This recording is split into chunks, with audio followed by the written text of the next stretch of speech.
पकई गहल लगई आइला हे प्रभु हे हरि राम कृष्ण जगन्नाथ प्रेमानंदी, ये क्या हुआ? गलाव से पानी आ गया। मेरा गलती।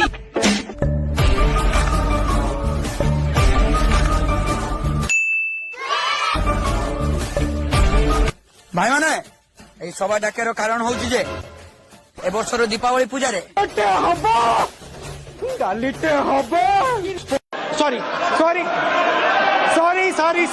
বিশেষ আকর্ষণীয় মিস্টর গুলুয়া, চন্দন ত্রিপাঠী এবং অনুগুଳିଆ বଣ୍ଟି ଆସୁଛନ୍ତି ଏବଂ 2.5 ରାତି ମେଲୋଡି, ସେଥିରେ ସାହୁ ଭାଉଜ ଆସୁଛନ୍ତି ଓ 7.5 ରାତି ଯାତ୍ରା। 22,000 ଟଙ୍କାରେ ବାଣ ଆସିବ, ବାଣ ଓ 5.5 ଖଣ୍ଡ ଗାଁ ଦେଖିବ। ଏଇ ବର୍ଷ ଦୀପାବଳିରେ ଏଇ ସବୁ ହବ, ହେଲେ ଆମ ଗାଁରେ ନୁହେଁ, ଆର ପଟ ଗାଁରେ, କାହିଁକି ନା ଆମ ଗାଁରେ ପାଣି ନାହିଁ। गजब बेइज्जती है।